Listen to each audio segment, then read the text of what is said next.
Japanese student Ritsuki Kakiyama gets his ass yeed by truck into the Isekai world right after he gets into his dream uni. My guy is reborn in a peasant's house instead of those amazing rich life, noble incarnations too. So Truck Cohen really had some beef against this guy. His family is pretty trash, and he gets bullied for having black Asian hair as an odd thing in this world. Thankfully, Bro's life comes up a notch the moment the system notification greets him, making him feel like finally he's about to win. Those hopes also get crushed when the system literally calls him an effing nobody loser. With his chances wrecked, he now doesn't have any choice besides grinding his ass off to shave the family debt. Our boy thought that he might excel by becoming the second coming of Da Vinci, or maybe a powerful knight. And one day those dreams come true when he runs into a grizzly bear. Ian and his sister's lives are saved thanks to a mage vaporizing this fat Teletubby. He had no idea what a powerful mage was doing in a village like this. But the woman sparked curiosity in the boy, expressing how she received a prophecy to search for a black-haired boy in the hopes of raising him. Knowing that this boy fit the description of what she was looking for, she gains interest in Ian. While the kid is out here questioning how the hell she managed to one-shot that giant bear, anyone could become a mage. And that thought gave Ian hope, making him dream if he could one day use magic too. The kind woman assured him that he too, despite being a peasant, can change his fate and become a mage. She even offered to teach him magic while the boy finally realized that he could reverse his shitty odds by accepting this deal. The mage takes her new student to his little study room. And immediately, Ian meets his first powerful opponent, a heavy textbook containing the absolute basics of magic titled Moronius. Oh, and by the way, the mage actually formally went to his home to get permission from his parents, and even the city lord, just to make sure things don't trouble them later. With the people expecting great things from him, Ian is ready to do his absolute best. She preps him for the first lesson while the boy's system slowly jots down his progress level as he flips through the book. Moronius reaches a 27% completion rate, and several other heavy textbooks and weird Harry Potter spell names later. The boy eventually hits 99% for his completion rate. Moronius is fully completed. Thus, the boy can now utilize the magical language perfectly and understand its usage for the mages. 7 whole years passed. Yes, that much of time Skip spent on his education. And somehow this mage baddie looks the same as she was before. She believes their private tutorship has now reached an end. With Ian considerably growing up, it's time for them to take on the next step together. The boy's current and only skill is that he knows the magical language and the ability to manipulate it. In the next scene, we witness mesmerizing mountains with a serene sky. And underneath this beautiful horizon, Ian is getting his ass kicked, falling from the sky. He shouts his complaints to his master for going too fast, but it's pretty clear that the teacher is enjoying this a lot. Bro is shaking in fear, expressing that he only learned a damn language in the past 6 years, so it's not like he's a proper mage or anything. His teacher watches him with intrigue, while Bro is practically begging to be saved by someone that high up in the sky. Mage Mommy ushers him to try and hone in on the voices around him, while Bro is out here thinking this psycho might be a schizophrenic because who the hell can listen to voices in a place like this? The only sound he hears right now is one of the rippling wind. But strangely enough, when Ian focuses really hard, he hears whispers and gossips of some entities who seem to be impressed that a human is actually flying. This takes our boy by surprise, making him wonder if this is supposed to be the indicative voice of Moronius. Having managed to hear those voices, the system expresses that he's unlocked a new skill called air art, allowing him to manipulate wind magic. I just love how Bro's first practical skill is him becoming Superman. After that rigorous training session, his master continues to tease him while laughing at his sorry state. Ian taunts her for having all the fun while he suffers. Her point is actually regarding the state of the mages who borrow the power of nature's mysteries by actually communicating with them. This is how the magic of this world functions, which takes the boy by surprise. That voice up there, Mage Batter remarks that it's actually the voice of the wind, and that he needs to hear the voices of other mysteries too. Ian, now with a grip of understanding how magic works, is happy to follow this approach. Pointing at him with seriousness, she tasks his second mission, the understanding of water arts. As you can guess, Bro is sent to drown on his ass and become Michael Phelps or practically die in the sea. He can't even communicate with the rippling water, barely holding it together. Next, his teacher tasks him to take on frost arts, and so he's sent to have a cold plunge in the middle of Antarctica, where his balls are freezing. By this point, his teacher is quite hopeful and pretty much impressed with Bro's learning speed. Meanwhile, our boy, on the other hand, is questioning his existence and barely keeping up with things. Without seizing the momentum, this psycho mage baddie snaps her fingers to cast the flames of hell right before Ian. Our boy knows that right after freezing his balls, this woman is about to burn them, too. He begs his master for mercy, but like always, hears the sound of flames sparking intrigue in the young human. The first question the flames ask is if they can burn him with glee. And well, you can just imagine our boy's reaction because bro knows he's cooked, literally. By the next scene, we enter the caverns where Ian is meant to gain an understanding of earth arts. The final task so far. The voice of the earth is actually quite soothing, rambling about some wisdom like Master Yugiri or something. Even our boy is confused and doesn't get what the hell he just heard, which makes him wonder if he currently lacks the ability to comprehend or understand earth arts. Bro takes it as a sign of relief and exits the area when suddenly the system pops another notification sharing how he's earned skill points as a bonus. These points can help increase his magic proficiency. 100 of them are available right now. This pretty much confirms to Ian that he's a damn cheater in this world, because no way is he getting this stuff for free. Obviously, since Earth is the lacking element right now, he decides to upgrade more by tapping on the screen. Soon after he points at it, the screen pulses with a blinding blue. At this point, the voice of the earth commands him, expressing that lava sits just underneath and that if he's not careful, an earthquake could occur and cause this lava to erupt to the surface. Ian now understands what this voice is trying to say. His goal is to just get the hell out of here and confirm to his master that he heard the voice of the mystery. First, Ian commands fire to burn, creating himself light to navigate things. This time, a different voice shrieks in pain, expressing its anger for the light. Ian tries to strike a chat with it, questioning if this is also the voice of the earth. However, this element is different. It's not an element that his own master told him about. Because, you see, the only thing that truly hates light is the voice of darkness. And that is what this mystery is. Ian is startled. While outside, his master is looking into her schedule, realizing that she might have to attend an upcoming pyromancer conference. Out comes her student with haste. She congratulates Ian for succeeding at last, while he shares another exciting news of having made contact with the shadows of darkness. This revelation actually leaves Mage bat his jaw wide open, because clearly she didn't anticipate him connecting with the dark. It makes her question if he truly made contact with such a cowardly mystery. And her silence brings Ian concern. She addresses the boy, sharing that they need to make their descent down the mountain. The boy is happy to do that, curious where their next adventure will be. But it seems that Ian has misunderstood her words because you see his master means something completely different. She declares that they will officially be parting ways from here. Pointing to her left, she suggests that he head to the Chronolique, where he will soon attend the Space-Time Sorcerer Conference, because if he is destined to learn such arts, then he'll also have the fortune of running into a competent space-time sorcerer there too. Bro is baffled because all of a sudden he's being told to learn a completely new thing relating to spacium. Watching his confusion makes her happy. ELD reflects that the young boy was born with a natural affinity for discovering mysteries and based on her gut feeling. She can tell that he'll be capable of wielding the power of spacium too. With that, their contact wraps up. Elf is excited to meet him after 3 years in Dranheim. In the next scene, we introduce ourselves to the region that she told him about. This town is pretty rural, looking though the people are bustling about. Ian is looking for the conference that his master told him about. He still thinks that woman is unpredictable as hell for sending him here. One man among the crowd appears to be a travel guide, ready to help anyone travel north. Ian recalls that his master told him the conference would be held in the north. And since he's free to travel, our boy thinks it's a good opportunity for him to leave right away. In the next scene, we have a bunch of people settling down for a camp. Among those people, Ian is also seated. One of those men, the man who called him earlier, is the merchant guildmaster, Leek. Leek asks if it's the boy's first time heading north, to which Ian confirms that he's only going there because something came up.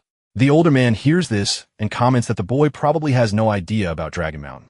Then Ian expresses his confusion because apparently this drake is supposed to be teeming with gorgeous yet dangerous black drakes. These drakes are not easy to fend off. Leek acts buddy-buddy with the kid and asks if he at least knows how to fight or run. Ian isn't comfortable with this dude, but he answers that he's not really confident. Immediately, the seemingly kind man turns on him and calls our boy useless, questioning his profession. With much shame, the boy shares that he's a mage. I don't know what happens to Leek because he shakes in shock and calls the boy a lord mage. Overhearing their conversation, a girl is drawn to the boy. This cloaked girl turns around to see what's going on, while the other men are still confused, even shocked that this kid is supposed to be a mage. Ian genuinely doesn't get why these people are so stunned because his little revelation has shifted the environment completely. As if revering his abilities, Leek quickly turns into a subordinate and grabs the bowl, happy to serve the boy seconds. Even though Ian declines the offer, this man charges over to the food server to fetch him a new bowl anyway. More and more people begin to chat about Ian's status as a mage. Some of them even doubt his ability, believing that his appearance makes him look like a third-rate weakling guy who doesn't know what he's talking about.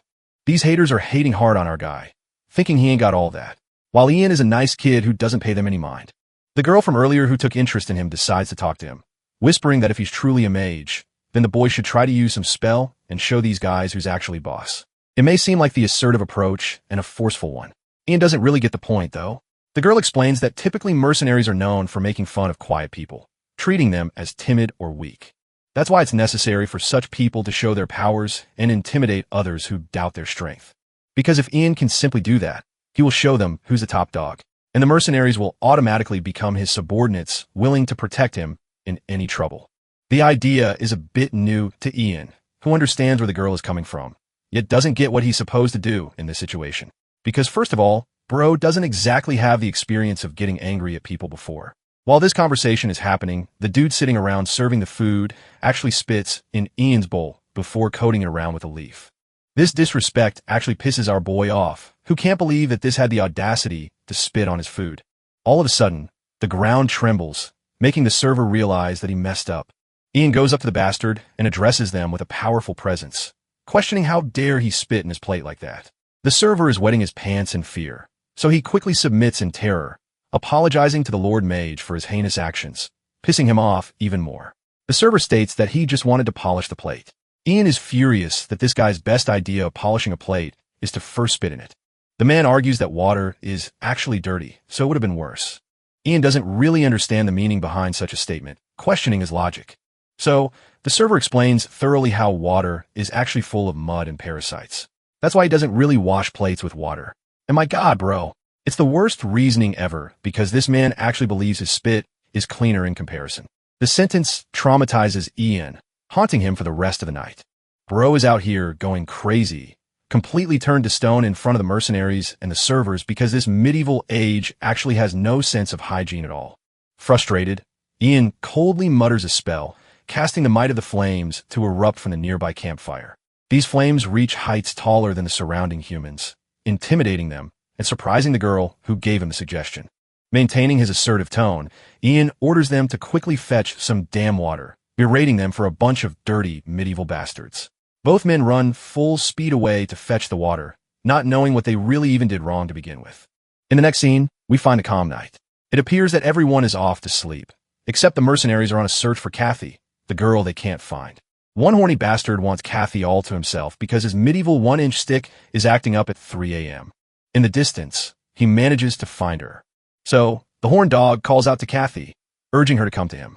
Suddenly, the man notices that Kathy is actually knocked out. She's been abducted by a bunch of bandits.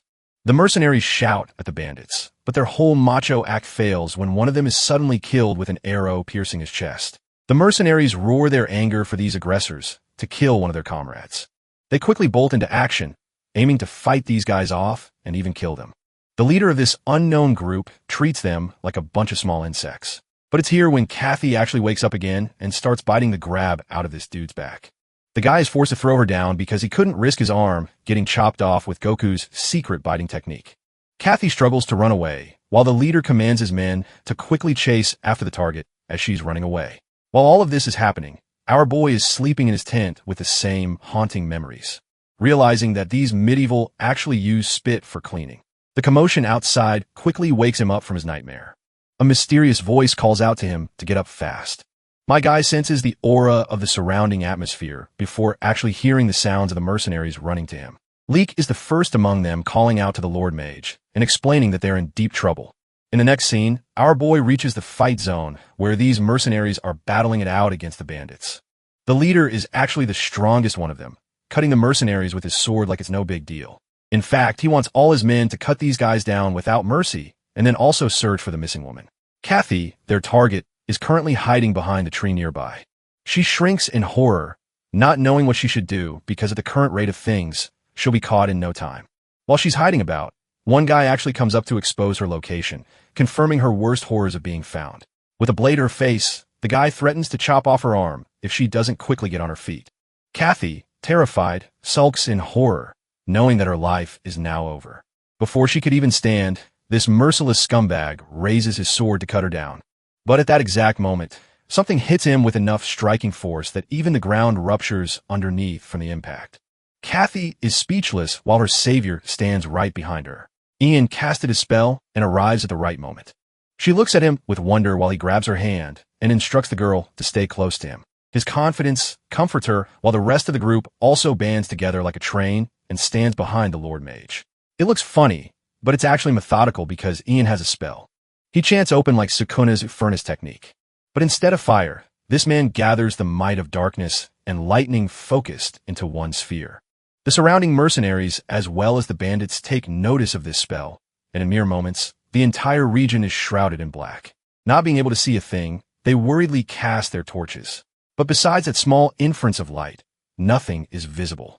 These guys start bumping into each other in the dark as if the power went out.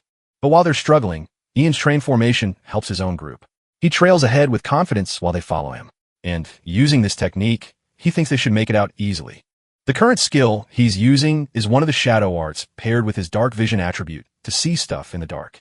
Unfortunately, bad confidences also end up happening because one of the assailants ends up bumping into Leek, causing trouble. This is bad as the guy quickly raises his sword to cut them down with what little chance he has. The man at the front, Leek, is frightened for his life, begging to be spared. He's a helpless old man. So Ian has to swoop in with the casting of his fire burn incantation. Remember when he used it to just light a torch earlier? Well, this time Bro literally uses the torch to engulf this dude's face, burning him alive. After becoming burnt steak, Bro hits the ground, scaring the crap out of the other bandits. The man they're facing is no joke. And even Ian understands that this display of power should be enough to scare the others to run for their own lives. Just as he expected, a sudden panic is caused. The bandits want to flock around and run away, but their leader refuses to let them go anywhere, roaring that they charge ahead. Despite Bro's confidence, it's not like anything different was going to happen because unexpectedly, one of the Black Drakes arrives, surprising him by chomping their leader head off. Now, that's a gruesome death, one that instills the fear of death in the remaining party members. But that's not all. Even our boy is terrified because the situation has gotten much more complicated with the arrival of this flesh-eating behemoth. The curious beast playfully stares at the other humans while chomping down one of their own, like a predator who has found an entire group of prey to devour. The remaining bandits run off afraid, but fear runs wild in Ian's party, too. Leek stutters, pointing the mage's attention to the Drake. Despite our boy's competence as a mage, he doesn't have the experience of dealing with someone as powerful as this Drake. Even Ian understands that they're headed towards total destruction. While the system remarks that they're facing an encounter with one of the primordial mysteries, this helps him automatically unlock a new skill called summoning, allowing Ian to communicate and summon other life forms. It seems like a convenient ability considering his chances against this monstrous beast, but also makes our boy wonder if the beast before him is no different than all the mysteries that he already has encountered. They were all different elements, but if he can only communicate with this creature, they might survive. Despite his hesitation, Ian takes his chances and calls out to the Drake, who eyes him down with blood trickling down his mouth. Leek and the others genuinely think they're about to get sent to hell, even with Ian protecting them, while the mage patiently stares down at the beast, who growls before him in an effort to intimidate the human.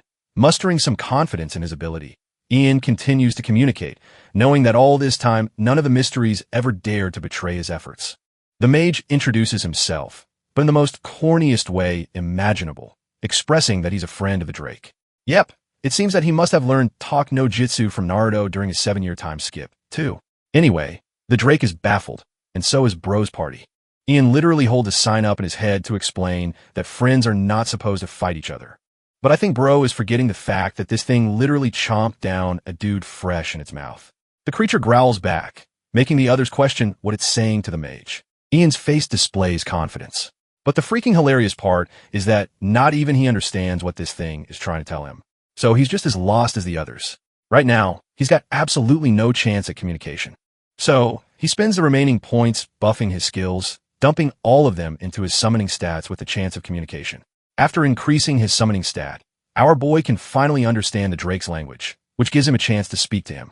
Ian confirms once more if it's true by calling out to the Drake, but in his attempt, he infuriates the beast, causing him to roar in his face for wasting his time. Ian's party is bricks while he holds it together and gathers his words for a conversation. First, he explains that he shares no intention of fighting the monster, but the Drake responds that it would be foolish to even entertain such an idea of fighting him. Ian assures him that he knows that, and that he'll lose right away if they even try to attack him. He actually plays it along with the arrogance of the Drake, making it seem like it would be a waste of time for them to fight the great beast. The prideful Drake takes it that the humans are begging for mercy. Leek and the others take it that they're communicating through communication while Kathy waits patiently. The Drake roars that it would indeed be pointless to try and kill the rest of the weaklings, which is exactly what our boy wants. Ian is starting to think this negotiation is favoring them. One small problem. The beast roars that he's in a pretty shitty mood right now, implying that he's got no plans of letting them go. Ian's party is on their knees begging for their lives, while our boy questions what he's even going to do anymore. Ian takes it as a sign that the Drake is telling him to get lost, and that he doesn't really have any choice except duke it out against the beast with a direct approach. Fighting isn't what he means here, because the mage suddenly turns into a therapist and asks the Drake why he's in such a sour mood. Still angered, the beast shouts that he doesn't have any motivation to tell a human that. He encounters that he wants to offer some assistance to help alleviate Drake's mood. His offer appears arrogant to the creature, who thinks that it's pointless for a human who can't even do anything.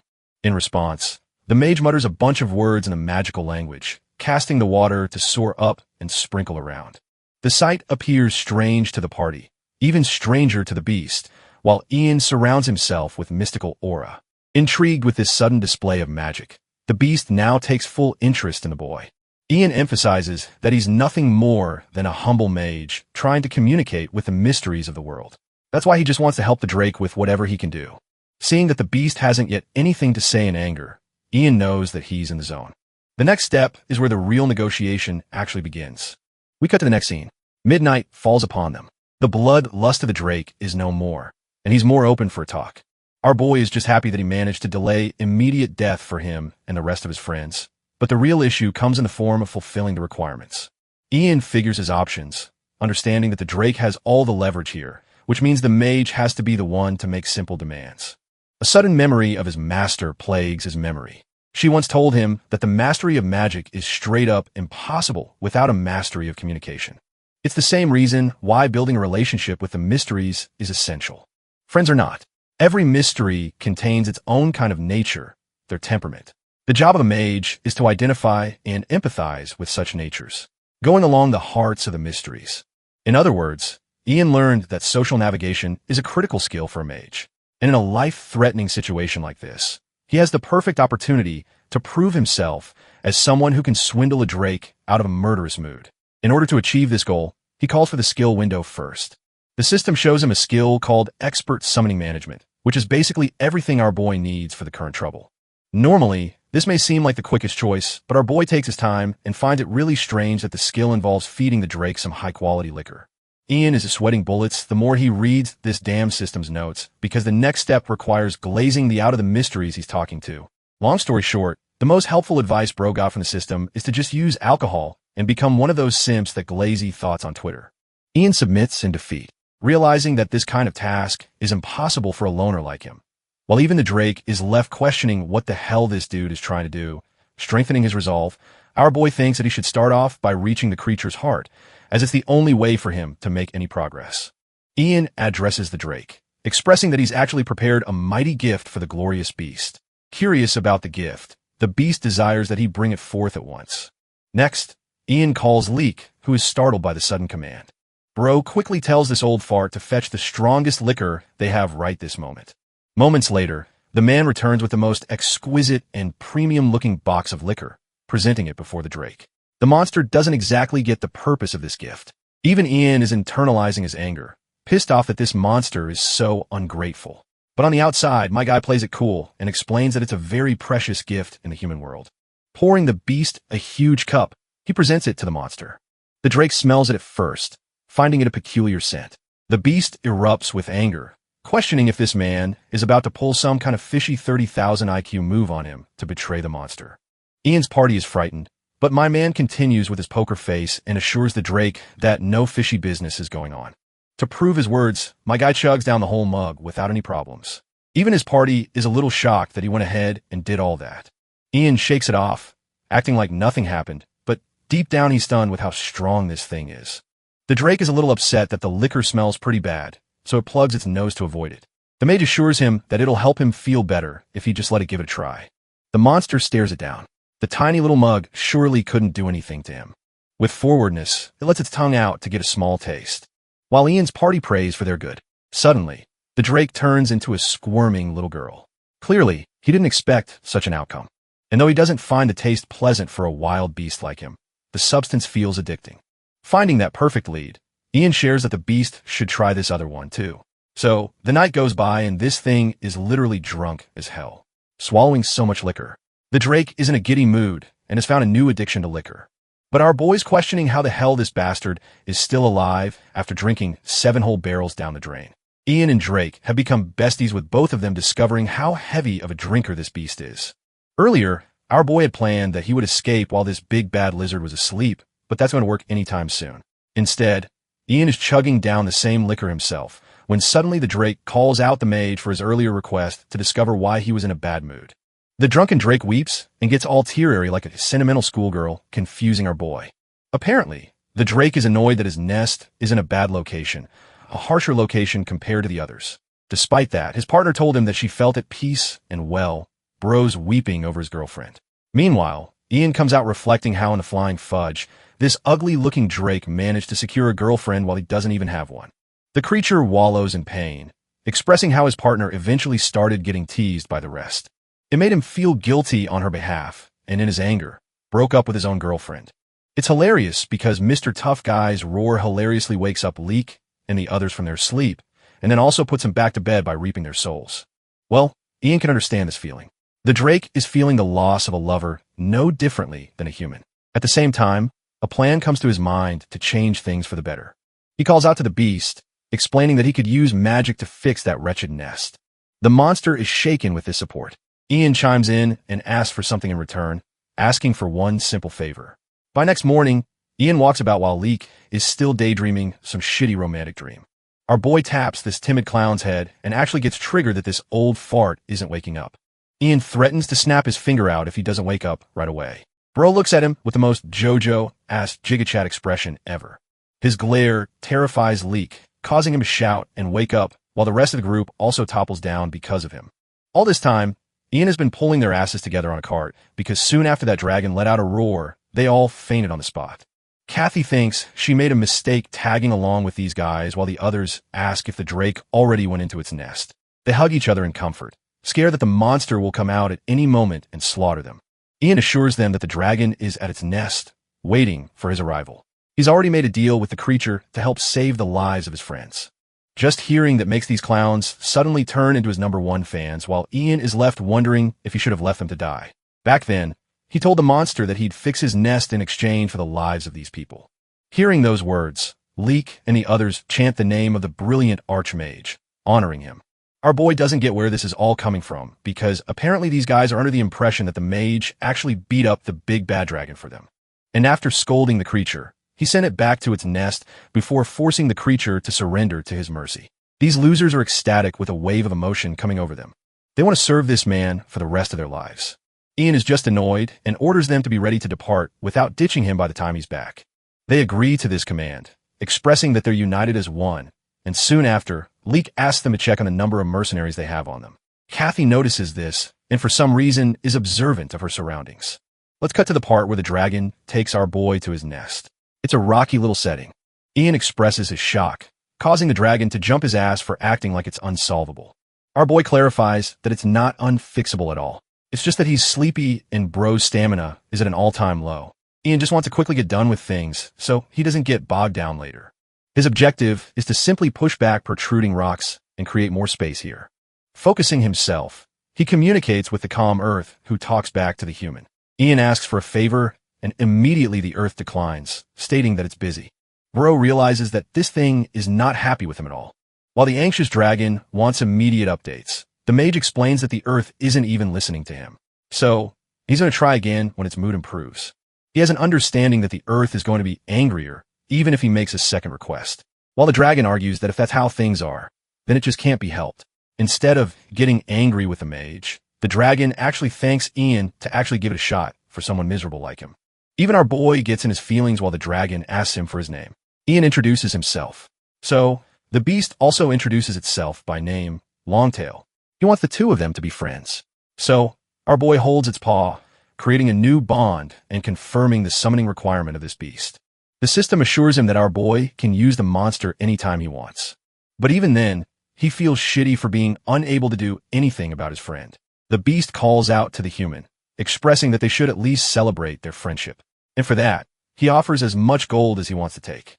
It's freaking insane that this thing has that much jewels on him, and he's happy to give it all away to one human.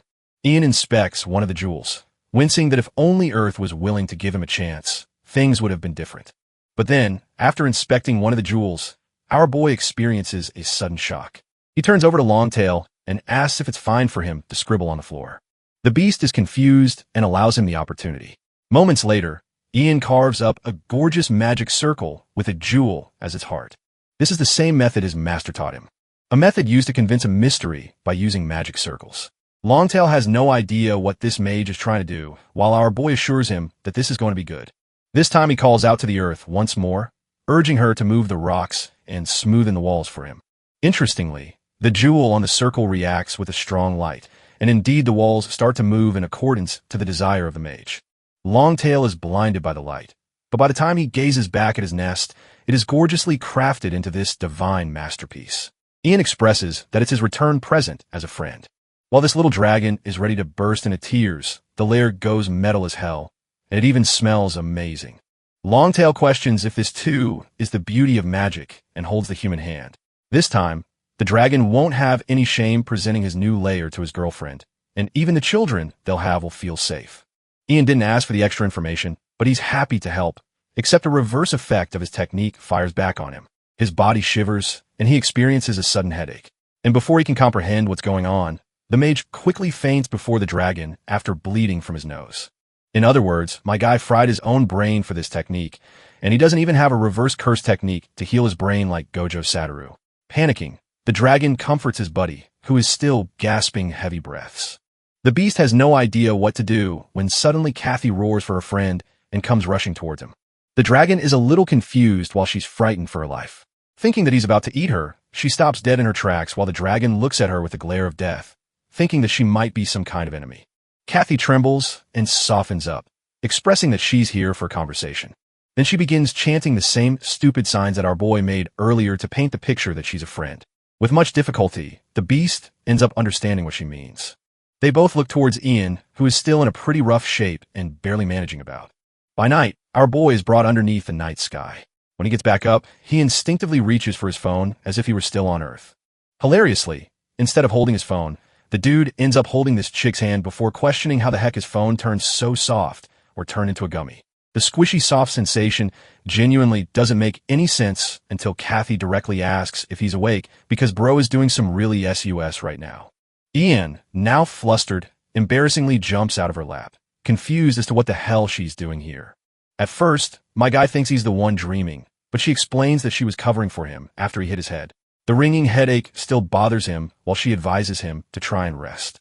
You see, Ian is only piecing together the fact that he straight up collapsed, and throughout the night, he forced certain evolutions without getting himself to adapt. Kathy looks at him confused while he's out here questioning if she managed to overhear everything. Bro's genuinely embarrassed and covers his face like a mess. The question of Longtail arrives, but apparently that overgrown lizard left, making our boy wonder if he's out to chase his girl. He apologizes to Kathy for causing her trouble and asks how she managed to even come here with Longtail guarding the place. She explains that she somehow found a way to communicate they were friends. Bro finds it difficult to believe and wonders if she used mage language. He's pretty sleepy and doesn't have all the answers. While Kathy shares that she willingly followed him even when she knew the risks. It's actually because she has stuff to ask of the mage. First off, Kathy feels guilty over the attack that happened last night because she's the one responsible for it. Ian seems surprised, and she apologizes straight away for putting them in so much trouble. Our boy understands that things got shaky and heavy way too fast, making him realize why she was trembling that hard. Ian theorizes that she must have some kind of beef with the bandit, while she's offended at the suggestion. Bro is even willing to state that her face looks like a bandit, but Kathy decides to go vulnerable with him to reveal a huge secret.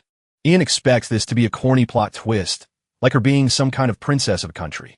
In reality, she drops a bombshell that her real name is Lucy of the Tarian family. She's a noble. The bandits were sent on behalf of her fiancé. Ian then suspects that it might be some kind of bratty lover's quarrel like it always happens. Kathy is upset with his trashy assumptions, sharing that she intended to disappear far away from her fiancé's control.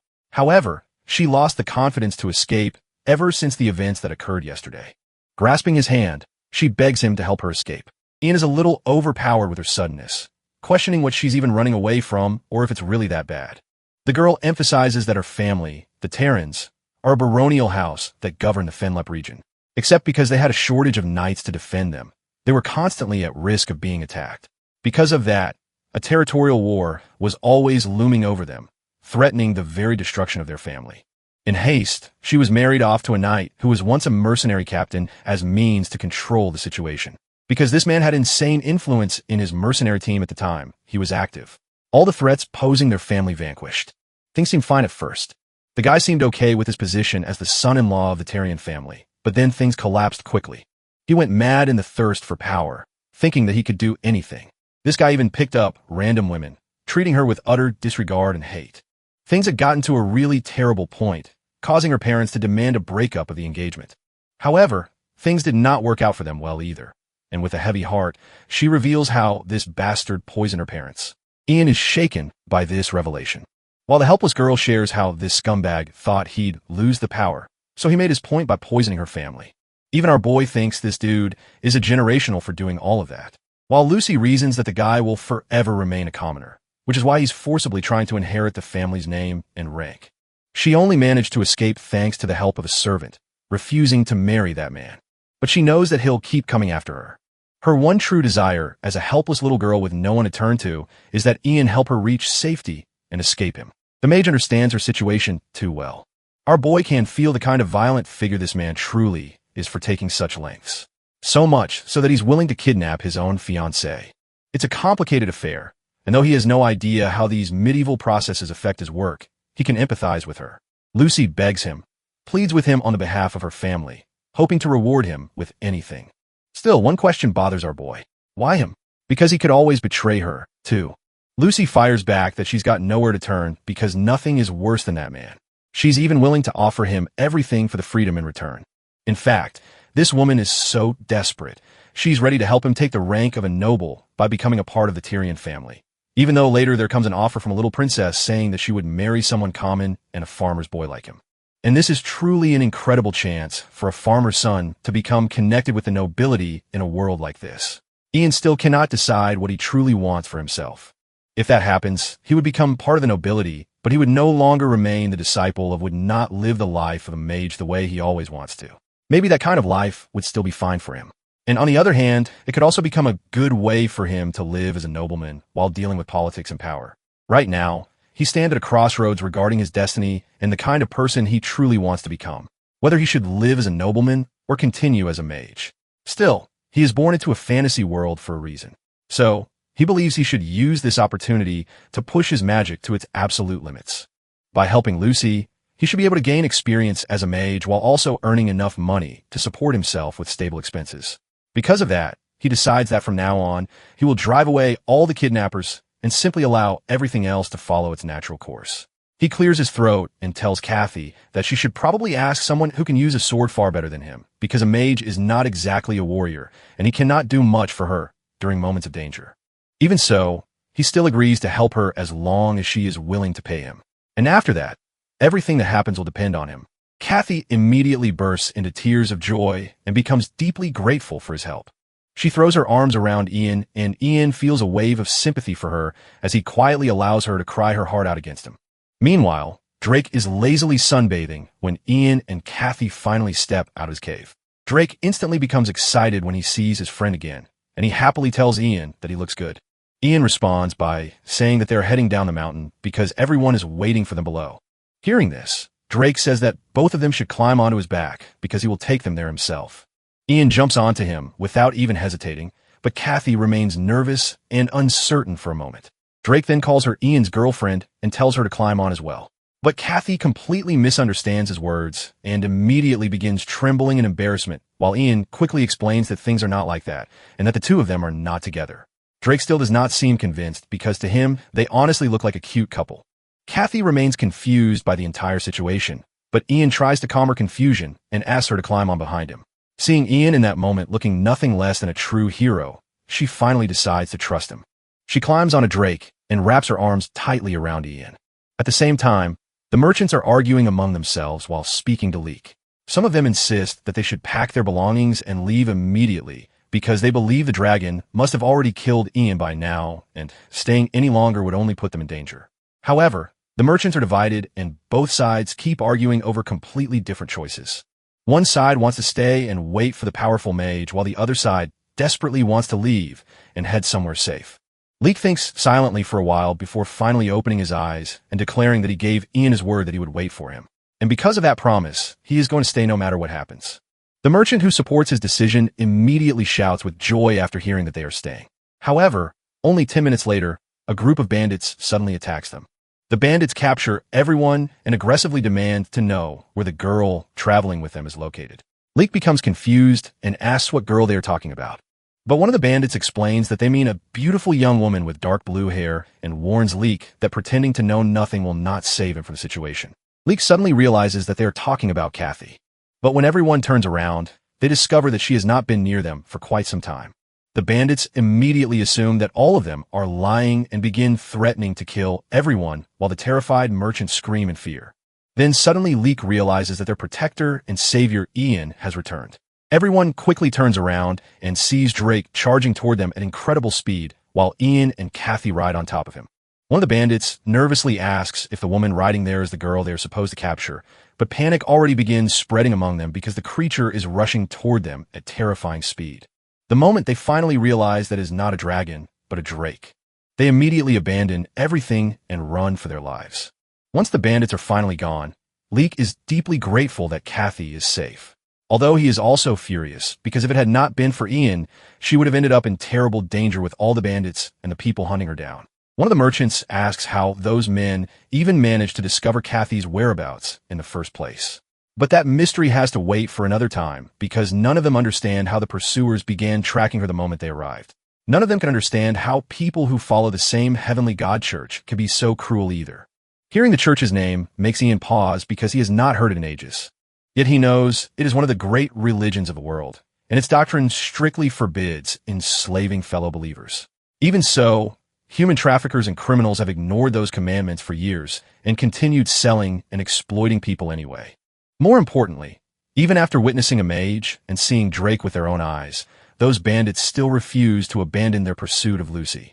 Ian realizes that he is dealing with desperate and stubborn people who are willing to risk everything for money. And that thought unsettles him because, at this rate, they will eventually track Lucy down for sure. That possibility terrifies him because he knows he cannot handle a large group of enemies all at once.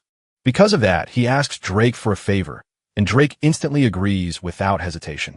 Ian asks him to drive away the men from earlier, and if necessary, even kill them. Drake's eyes sparkle with mischief the moment he hears that because he is eager to do anything for his new friend. Without wasting another second, he rushes off to deal with the pursuers. Ian understands that killing people is terrible. Yet, this is a medieval fantasy world where killing and being killed are parts of everyday life. And if he wants to survive in this world, then he has to adapt to it as well. Suddenly, his head begins spinning again because he once more overuses the Mornis language. Kathy immediately rushes to his side and grabs him before he can collapse on the ground, begging him not to push himself so hard. Leek notices the scene instantly, and his eyes practically sparkle with mischief as he starts teasing them and asking whether they are dating. Both Ian and Kathy react with complete horror at the idea, which only makes Leek grin even wider. Soon after that, they continue their journey once again, and during the trip, Ian repeatedly receives notifications informing him that Drake has eliminated another human. By the end, he receives 11 separate notifications in total. He admits to himself that it is surprisingly convenient that the magic automatically reports back to him, although it frustrates him that he cannot openly summon Drake in front of everyone else. Suddenly, Drake contacts him through telepathy and announces proudly that he has driven away every suspicious person he could find. Ian thanks him sincerely for protecting them, but Drake simply replies that he only did what would make his friend happy. Then Drake asks whether Ian is truly leaving because he hates saying goodbye, though he admits that this is farewell for now.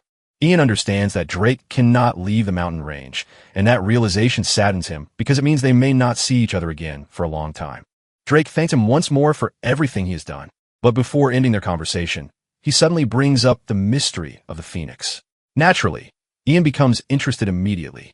Eventually, they arrive at the Riverville, and Ian keeps thinking about Drake's words regarding the Phoenix. Rumors claim that an ice phoenix lives somewhere within the northern mountains, and Ian feels an intense urge to see it for himself. According to legend, a phoenix is a creature that never truly disappears after death and possesses the ability to change through every attribute, including fire, ice, wind, and even stone. It is known as a monster with extraordinary adaptability to any environment, and Ian quietly wonders if it might somehow be possible to create one. As they reach the gates, Leek and the merchants announce that they intend to meet the lord of the village and ask Ian and Kathy whether they would like to accompany them.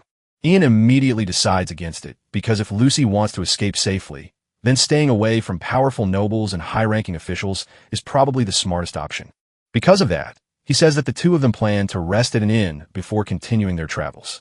Instantly, the merchants begin teasing Ian and Kathy again, and this time, Kathy happily plays along by claiming that she is exhausted as well. She even clings to Ian in such a convincing way that Leek immediately starts shipping them once more and nearly blushes from excitement. After separating from the merchants, Kathy admits that pretending to be with Ian has made things much easier because it keeps annoying people from bothering her, although Ian is far less enthusiastic about the arrangement. He then asks why she behaves so politely toward commoners when he himself is nothing more than a farmer's son. Kathy replies honestly that she admires him now and sees no reason to treat him poorly. Ian thinks about her words for a moment and realizes that he also wants to remain approachable and kind no matter what happens. While Kathy silently admires how naturally polite Ian is and wishes she could become more like him, Ian then asks what her plans are moving forward, and Kathy explains that she intends to seek out Count Ina. Apparently, the Count is her uncle from her mother's side, and she believes that if she explains everything, he will definitely help her. Ian immediately asks whether they were even close, and Kathy admits that they were not exactly distant from each other. Even so, Ian cannot help feeling suspicious and points out that she should not blindly trust an uncle who is not even especially close to his own sister. Kathy becomes offended immediately and demands to know how Ian could possibly suspect her uncle, insisting that there is nothing in the world he would not do for her. Ian eventually relents and decides that if she trusts him that much, then perhaps she is right after all. The moment he agrees, Kathy suddenly shifts into a teasing mood again and jokes that if a mage as impressive as Ian proposed to her, she would gladly marry him and accompany him to the Count as his wife. Ian immediately shuts the idea down and reminds her that their agreement ends the moment they safely reach the Count. Kathy pouts and calls him cruel for rejecting a noble woman willing to marry him, but Ian casually replies that there are plenty of women in the world besides her. Kathy instantly grows irritated by that answer and storms ahead toward the inn in frustration. When they finally arrive at the inn, Ian hands over a bag of gold to the receptionist and pays for a room and a bath for the night. The amount is more than enough for both of them. The receptionist then casually asks whether the girl will also be taking a bath, but the moment Kathy hears that question, she becomes horrified and hurriedly insists that she is perfectly fine without one. Ian initially assumes she simply dislikes bathing and thinks she is already filthy enough to need one badly. But after a moment, he realizes the truth. Public baths in this medieval world are completely exposed, and Kathy is obviously uncomfortable with the idea of bathing publicly in front of strangers. Understanding her hesitation, Ian simply tells the receptionist that he alone will use the bath. Kathy immediately lets out a relieved sigh. Unfortunately, while this conversation takes place, 3 suspicious people sitting nearby quietly observe Kathy the entire time. Ian notices their stares at once and instantly becomes protective. He quickly tells Kathy to pull her robe tighter because people are watching her too closely, and he does the same himself to avoid attracting further attention.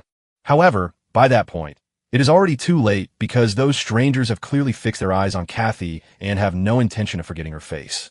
Now, on the other hand, the men watching Kathy are entertaining disgusting thoughts about her.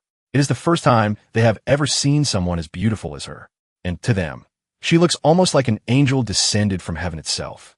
What irritates them even more is the fact that she is traveling beside a skinny black-haired boy like Ian, and in their minds, someone like him does not deserve to be near a woman like her. They exchange mischievous glances with one another and quickly come to the conclusion that since Ian and Kathy are clearly not planning to stay at the inn for very long, they need to act immediately if they want a chance to take her for themselves. Their intentions are vile from the very beginning, and they decide that today is their only opportunity to make their move. while they continue plotting among themselves elsewhere inside the castle. The Lord of Riverville is speaking with Leek. During the conversation, Leek suddenly realizes that this is a perfect opportunity to earn the Lord's favor and perhaps secure a safe stay within the castle itself. Because of that, he begins flattering the Lord heavily, praising him until the man grows visibly pleased and arrogant from all the compliments. Once he feels the timing is right, Leek finally reveals that during their travels, they encountered a mage. He excitedly explains everything from how the mage managed to tame a dragon to how he saved every single one of them from a terrible fate. Leek even reveals that the mage is currently staying at an inn within the town itself. The moment the Lord hears this, his expression changes completely because instead of excitement, he feels immediate dread. He thinks about how disastrous it would be if such an unpredictable mage suddenly lost his temper and unleashed a dragon upon his territory. Not only would his people suffer terribly, but the situation is already dangerous enough because another troublesome force is currently stationed within Riverville. That force is the Holy Santiago Knights, a fanatical order devoted entirely to serving God. They fight both as monks and warriors, roaming the land in search of demons and monsters rather than participating in ordinary wars. They proudly call themselves protectors of humanity. Yet, the Lord privately considers himself righteous zealots who bring chaos wherever they go. The mere thought of those Santiago Knights crossing paths with a dragon-taming mage terrifies him, because he is certain that if conflict erupts between them, his peaceful little town will be destroyed in the process. Determined to prevent that disaster at all costs, he immediately orders his commanders to prepare a room for Leek and then commands them to summon the Santiago Knights at once so he can keep both sides separated before anything catastrophic happens. Meanwhile, Ian and Kathy sit together eating breakfast at the inn. After finishing his meal, Ian announces that he plans to take a bath and casually tells Kathy to head upstairs to the second floor once she is done eating. The moment she is left alone, one of the suspicious men sees his chance and quietly follows after her as she walks through the inn by herself. He suddenly approaches her and claims that the black-haired boy sent him to escort her immediately to the docks because there is an urgent matter waiting there. He explains that Ian is currently in the bath and asks him to bring her over as quickly as possible. Kathy, naturally kind and already anxious because of the danger surrounding her, instantly believes him. Her thoughts immediately jump toward the possibility that the bandits have returned to kidnap her again. So, she hurriedly follows after the stranger without questioning him further. However, when she catches sight of Ian peacefully bathing, she instantly realizes that something is terribly wrong. Unfortunately, by the time that realization reaches her, it is already too late because someone suddenly throws a cloak over her face. Ian notices the movement immediately, and just as one of the men attempts to attack him, the man suddenly loses his footing and crashes down because of Ian's magic. In that instant, Ian realizes that this situation does not resemble the schemes of Lucy's fiancé at all. This is something entirely different. And worst of all, Kathy is being kidnapped right in front of him. Without hesitation, Ian uses his light magic to create an illusion around himself. He possesses many strange abilities and mysteries that he can draw upon, and for now, light is the easiest one to use.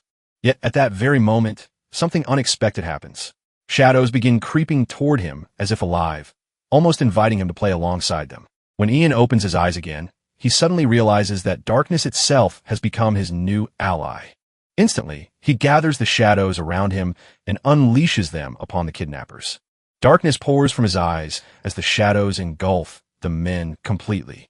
However, before he can continue, he notices that reinforcements are arriving nearby, and he cannot believe that common criminals would possess such organized backup. As he violently demands to know where they took Kathy, the terrified man admits that he genuinely does not know.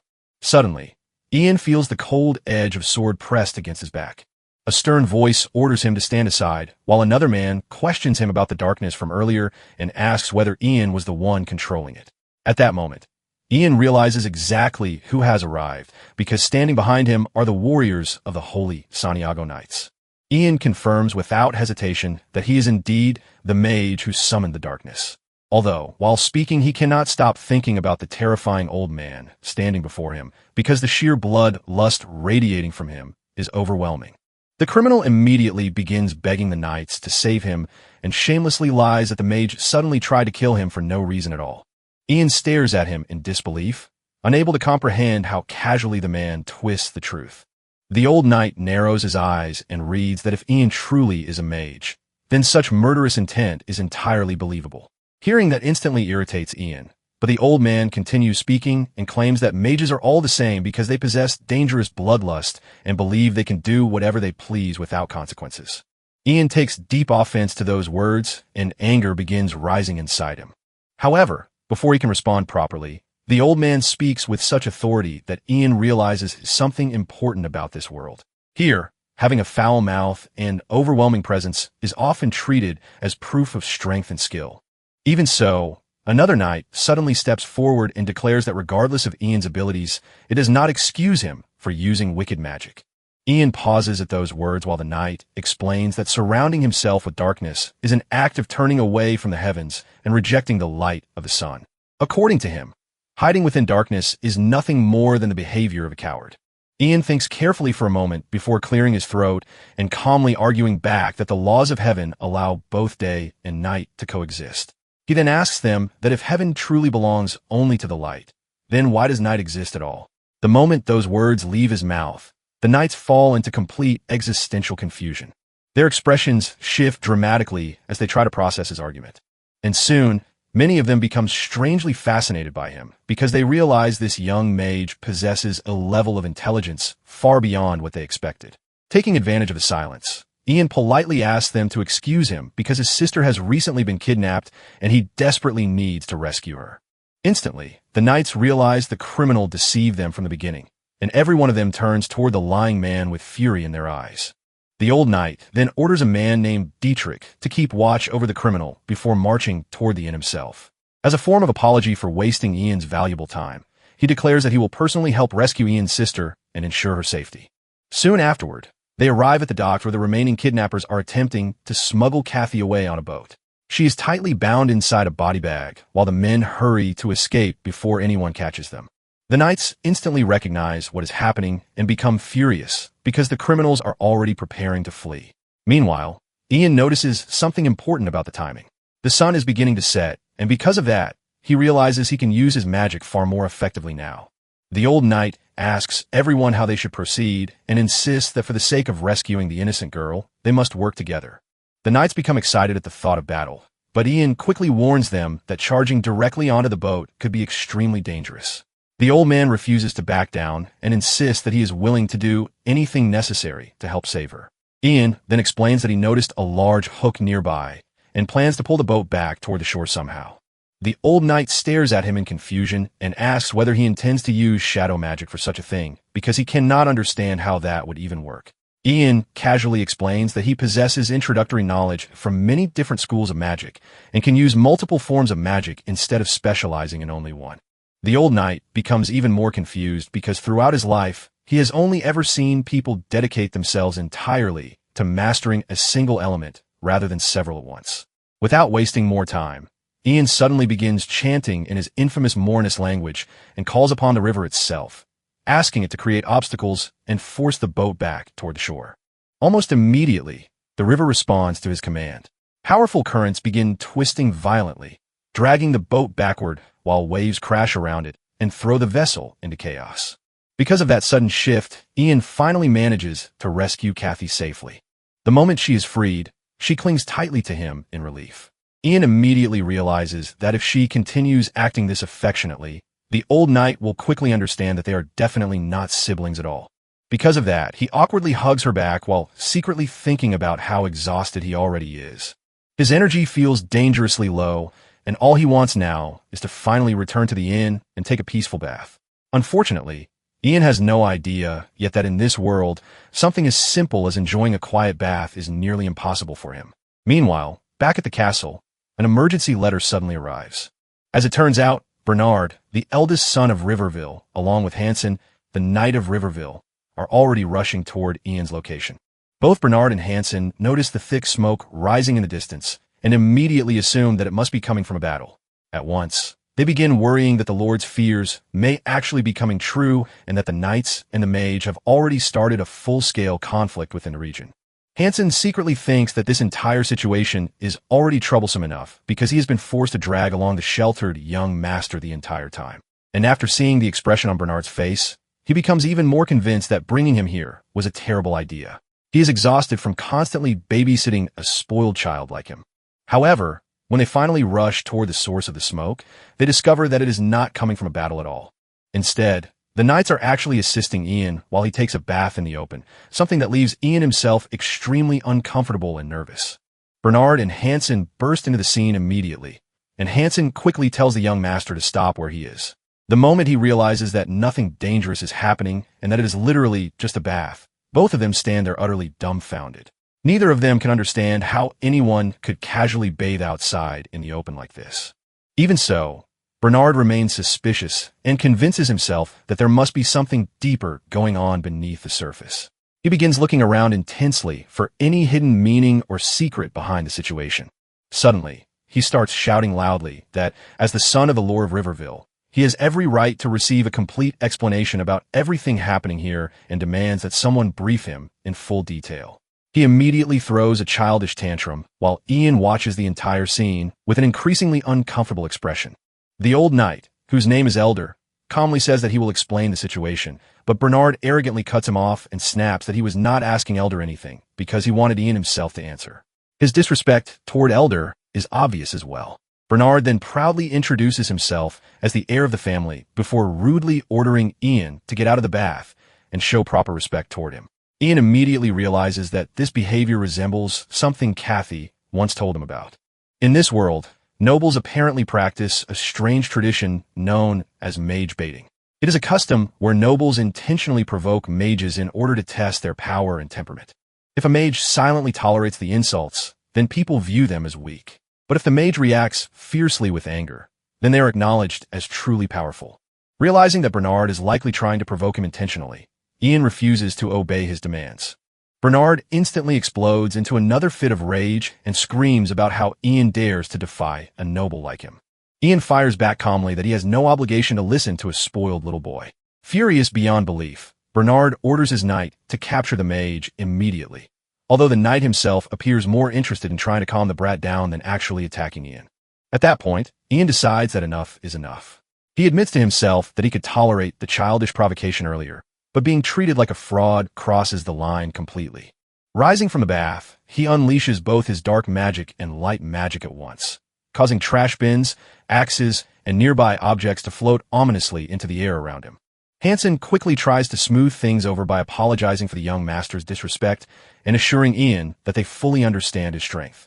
Now, Ian finally relaxes slightly because he believes this display should be enough to make Bernard back down. Unfortunately, he is completely wrong because the child immediately erupts into yet another tantrum.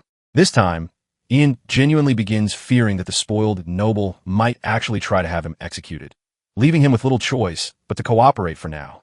The following day, Ian visits the castle where the Lord of Riverville personally shares tea with him and apologizes for the trouble caused by his son's behavior.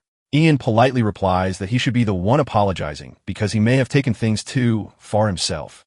The Lord then asks whether Ian arrived together with his companion, but Ian explains that she currently has other matters to attend to and remains at the inn for the moment.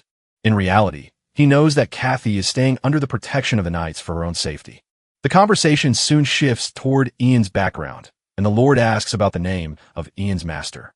Ian answers that his master is Lord, and the Lord of Riverville immediately recognizes the name. He explains that it is known as one of the rising stars of the academy. Curious, he asks whether Ian's master has ever spoken about the South, where the Magic Academy itself is located. Their discussion then drifts toward politics, as the Lord asks whether Ian plans to travel toward the Principality of Palgar or the Principality of Roxland. Ian admits that he has no idea what those places even are, causing the Lord to explain that tensions between the two territories have been growing increasingly dangerous lately. Apparently, the Principality of Palgar has begun setting its sights upon Roxland, and Ian quickly realizes that this likely means war may soon erupt between the nations. The Lord then asks whether Ian himself plans to head south as well. But Ian explains that he is actually traveling east because he is searching for a certain mystery. Hearing this, the Lord decides to offer him a gift. Ian becomes confused when a chest is suddenly placed in front of him. The Lord encourages him to open it, and when Ian does, he discovers a staff resting inside. The Lord explains that the staff once belonged to a renowned aeromancer, and that it is called Wings Gate. Ian carefully picks it up and instantly notices how perfectly it seems to suit him. Although it looks like nothing more than an ordinary staff on the outside, holding it strangely feels like finally obtaining the perfect prop for a real mage. Even so, he genuinely appreciates the gesture. The Lord explains that this should be considered a token of gratitude for forgiving his son's outrageous behavior. Ian sincerely thanks him and happily accepts the gift. However, the moment he returns from the meeting, he suddenly hears someone desperately screaming his name. Ian instantly becomes alert. Kathy rushes toward him in panic and announces that something terrible has happened. Then she reveals a raven that has become trapped by her. Seeing that it is only a crow, Ian finally calms down and Kathy smiles in relief. The old man explains that a hunter caught the bird earlier that morning and was planning to cook and eat it, but Kathy stopped him and took the crow away before he could do anything. Ian realizes that Kathy is completely serious as she explains that to her the bird reminds her of Ian because they both have black hair and somehow it feels like fate itself brought the crow to them, so she could never allow someone to eat a raven like that. Kathy is practically glowing with excitement while Ian apologizes to the old man for all the trouble she has caused and casually tells them that they should just go ahead and eat it anyway. Hearing this completely crushes Kathy, and she cannot believe how cold he is towards such a helpless creature. While Ian tries to calm her down, the knights are already pleased at the thought of getting an easy lunch out of it. Then suddenly Ian hears a voice begging him to save it. He immediately tells the others to stop for a moment before carefully picking up the raven, only to realize that the creature is desperately pleading for help. Ian begins speaking to the raven and quickly notices that even though the bird cannot understand his words, he can somehow understand the raven perfectly. He realizes that the Moronius language does not work properly here, possibly because the creature lacks enough mystery for the magic to connect completely. He tries concentrating harder, but the raven keeps panicking and repeating itself over and over again until Ian finally snaps and angrily tells it to shut up because he is already going to save it and does not need to hear the same desperate plea 100 more times. The raven instantly goes silent, and Ian thinks that even if the crow cannot understand his language properly, it definitely knows when to read the mood and stay quiet. The knights stare at him in disbelief because the mage is casually speaking to a crow as if it were another human being. Ian explains that the raven is begging him for help, and Kathy becomes overjoyed because now her beloved crow is going to survive. She beams happily and says that she knew from the beginning that the bird was special. Elder comments that the young lady seems capable of sensing mysteries in the same way Ian can, and Kathy becomes even happier hearing herself compare to him. Ian then carefully heals the crow's broken wing, and Kathy happily says that now the injury should recover quickly. After that, she asks what they're going to do with the bird because if they simply return it to the hunters, it will just end up getting eaten anyway, and saving it would have meant nothing. Ian thinks quietly for a moment while looking into the crow's eyes, and the raven once again begs him not to abandon it because the humans around here are terrifying. Even though Ian thinks the creature is unbelievably annoying, he still sighs and places it on his shoulder. Kathy immediately asks if they are really taking it with them, and Ian replies that they are, at least until its wing fully heals. Kathy lights up with excitement and insists that they need to give a proper name. She throws out several suggestions, but Ian dislikes every single one of them, so eventually he decides on the name Oberon. Kathy immediately loves it, and from that moment onward, the crow becomes known as Oberon. The bird proudly declares that they may now bask in the honor of serving him, and Ian instantly thinks that the crow is already becoming far too cheeky for its own good. Kathy then suggests that perhaps they should continue traveling together with the knights because she has realized it would be much safer than wandering around alone as only the two of them. Ian thinks about her words carefully and realizes that she does have a point because ordinary bandits would never dare attack a group protected by the Knights of Santiago. Still, he wonders whether it would even help them if the knights are not heading toward the same destination. Before he can think any further, Elder walks over and asks why they both look so worried. As he sits beside them, he explains that regardless of how talented Ian may be as a mage, traveling alone with a woman is still extremely dangerous. Because of that, he proposes a deal regarding a dangerous monster that has recently appeared within Count Katina's territory. Elder explains that while traveling there, the knights plan to hunt down a creature known as the Manticore, a brutal, magical beast infamous for slaughtering humans simply for pleasure. Surprisingly, Ian already recognizes the name and asks whether Elder truly expects his help against something that dangerous. Elder quickly explains that they do not actually want to force him into combat and would never drag him into danger against his will. Although if Ian voluntarily wishes to help them, nobody would stop him. Ian immediately refuses because he has no intention of risking his life against a horrifying monster like that. However, Elder quickly stops him and clarifies that the real reason they need him is something entirely different. He explains that when the Order announced their intention to hunt the Manticore, a priest from Count Tina's territory practically forced a local mage to cooperate with them. Naturally, the mage became deeply offended by this treatment, and now the knights want Ian to smooth things over. Since Ian is also a mage, Elder believes his words would carry far more weight than anything the knights themselves could say. Ian considers the proposal carefully and realizes that it is not actually a terrible arrangement. If all he has to do is calm down one irritated mage, then in exchange they gain protection and escort from an entire knightly order, which could be extremely useful for both him and Kathy. Eventually, he accepts the offer. Soon afterward, they continue their journey together, and Ian quickly realizes that traveling alongside the Knights of Santiago is surprisingly comfortable. The members of the order are disciplined men with strong principles, and compared to the chaos he usually experiences, the journey becomes almost stress-free. Still, if he has one complaint, it is that nearly every single knight constantly tries to convert both him and Kathy into their religion. At first, the conversations are tolerable, but before long, the endless preaching becomes repetitive, exhausting, and irritating because Ian has no interest in abandoning his own beliefs simply because someone else insists upon it. Later that night at the campsite, Elder quietly sits beside him and comments that it is a shame. Ian immediately asks what he means by that. Elder explains that if only Ian could hear the voice of God, then perhaps he could become a cleric for the order. He explains that clerics are essentially church mages who wield the mystery of faith itself. Ian thinks deeply about those words and wonders if someone could truly speak to God. Then perhaps he could finally ask about his strange status window and the reason he was reincarnated into this world in the first place. Curious now, he approaches Dietrich and asks whether he can study their holy book as well. After some time, Dietrich patiently teaches Ian how to read passages from the Bible and even compliments him for being so open-minded toward their faith. However, Ian suddenly loses interest and Dietrich notices the strange shift in his expression and asks what is wrong. Ian replies that Dietrich just complimented him a moment ago. Yet, instantly, Dietrich becomes alarmed and insists that he never said anything at all. Confused, Ian swears that he clearly heard a voice speaking directly to him. That is when he suddenly realizes the voice did not sound human in the slightest. Then another strange voice whispers into his ears, calmly suggesting that perhaps the speaker is not a being that could even be called human at all. And Ian is left completely confused about what exactly is happening to him. Ian realizes that the voice speaking inside his head might actually be the one who brought him here. So he immediately shouts and demands an answer. He keeps piling up questions, asking the supposed creator about the status window and why he was thrown into this world right after he had barely graduated. As his irritation keeps rising, a sudden gust of wind passes through. And just like that, it feels as if the mysterious creator has already left without responding. Our guy gets frustrated and starts going off, demanding that she come back and answer him properly. Meanwhile, the Santiago Knights struggle to hold him back as they practically beg him to calm down. A moment later, Ian suddenly gets an idea and quickly flips through the divine book, hoping it might give him another chance to reach that voice again. As he continues reading, the status window suddenly appears with a notification informing him that he has acquired a new skill called Holy Arts. It states that this skill will allow him to communicate with the creator of this world.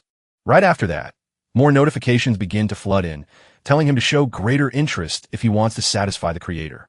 Seeing all this, Ian begins to question whether the owner of that voice is truly the one who dragged him into this world and granted him this ability.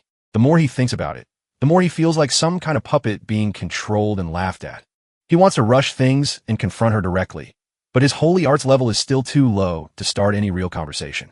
In the end, he gives up for now, deciding that he will have to uncover more mysteries and gather enough points to level up his holy arts.